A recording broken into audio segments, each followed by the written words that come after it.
गर्मी लग रही है। हमारे घर में एसी होता तो कितना अच्छा होता। तुम एसी की बात कर रही हो? यहाँ कूलर भी ठीक से नहीं चल रहा है। माँ जी बहुत अन्याय करती है। कम से कम घर के अंदर एक एसी तो होना ही चाहिए। विशाखा और अर्जुन अपने कमरे में एक दूसरे से बात कर रहे होते हैं, तभी उन्हें अपने कमरे से बाहर से आवाजें आने लगती हैं। बाहर से जेठानी जी की आवाज आ रही है। चलो ना चलकर देखते हैं क्या हुआ है। अर्जुन और विशाखा अपने कमरे से बाहर आते हैं और देखते हैं कि विनीत अपनी पत्नी अंजलि के कमरे के लिए एसी लाया है।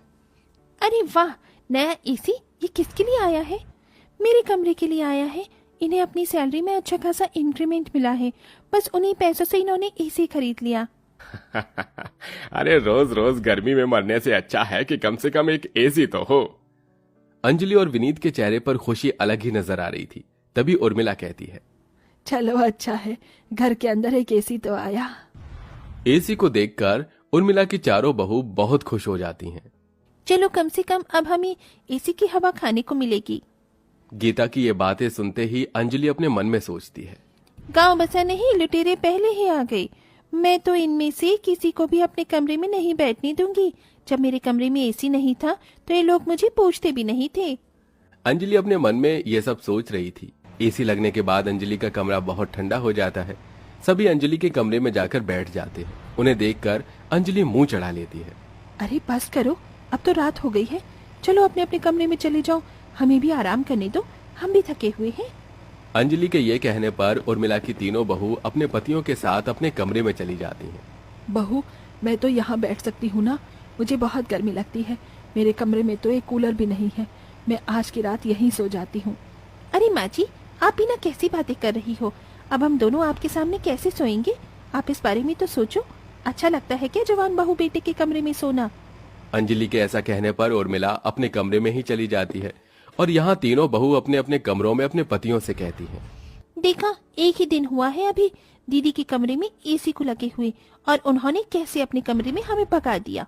अब मुझे नहीं पता, आपको हमारे कमरे में भी एसी लगवाना होगा।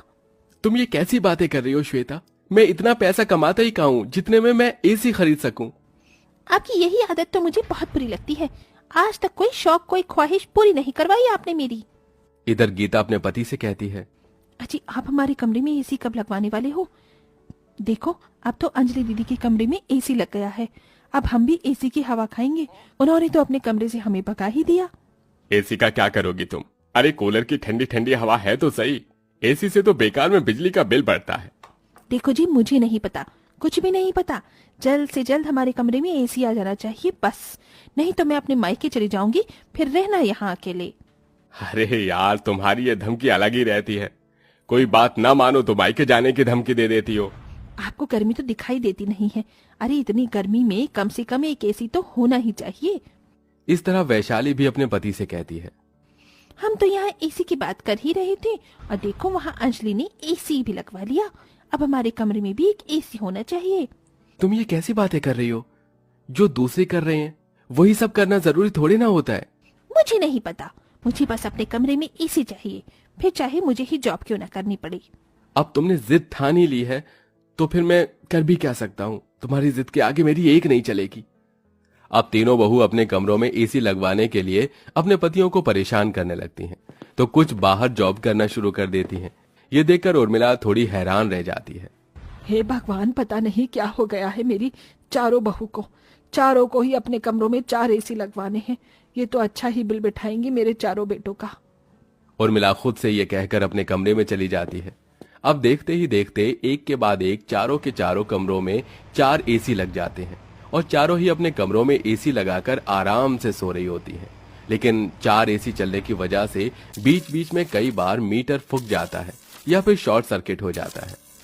अब तो हमारे कमरे में भी एसी आ गया। अब तो रोमांस करने में भी मजा आएगा। हाँ हाँ, तुमने बिल्कुल सही कहा। कितना मजा आ रहा है एसी की हवा खाने में।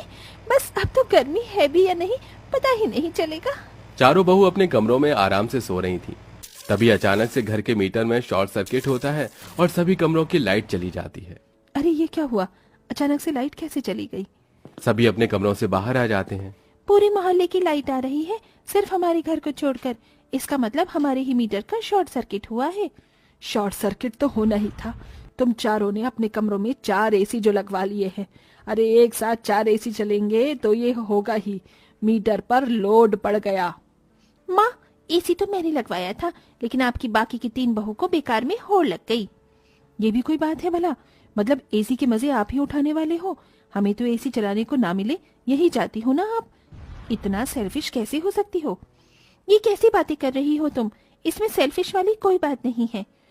अगर एसी है तो सभी के कमरों में होना चाहिए, नहीं तो किसी के कमरे में भी नहीं होना चाहिए। तुम चारों लड़ना बंद करो। अब हमें ये देखना चाहिए कि शॉर्ट सर्किट को कैसे ठीक किया जाए। मैं बिजली वाले को फोन करता हूँ।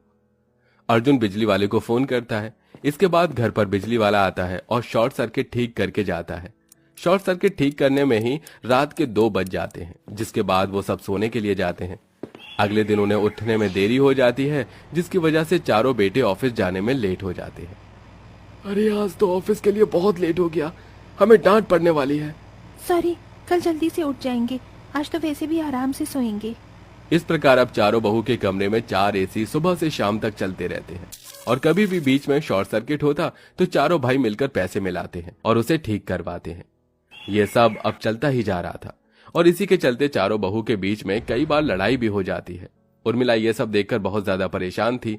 अब 1 महीने बाद जब उनके घर पर बिल आता है तो अरे कितनी देर से कोई दरवाजा खटखटा रहा है, तुम चारों को सुनाई नहीं दे रहा क्या?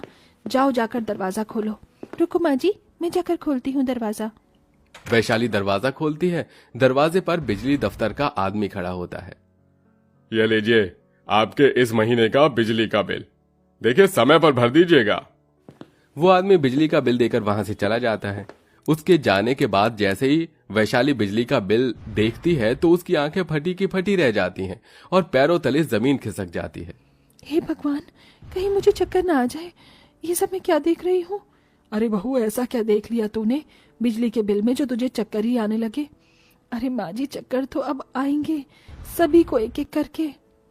वैशाली अपने सास को बिजली का बिल पकड़ा देती है।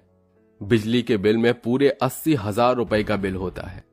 हे प्रभु, हे जगन्नाथ, हे परमेश्वर, ये क्या हो रहा है? 4 बहू के कमरे में 4 एसी का बिल इतना बड़ा?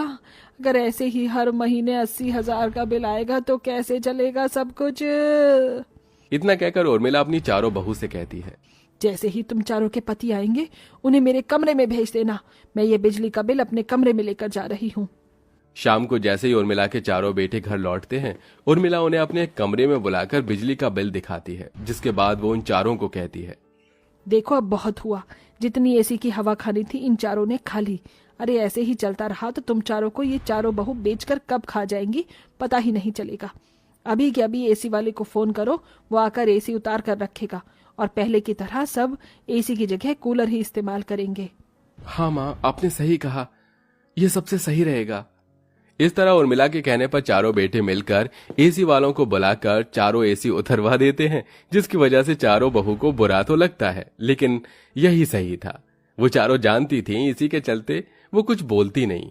अब चारों बहू अपने कमरों में 4 कूलर से काम चलाती हैं और आराम से रहने लगती हैं। उनके बीच अब कोई जिद बहस नहीं होती एसी को लेकर, जिसके चलते वो खुशी खुशी रहने लगती।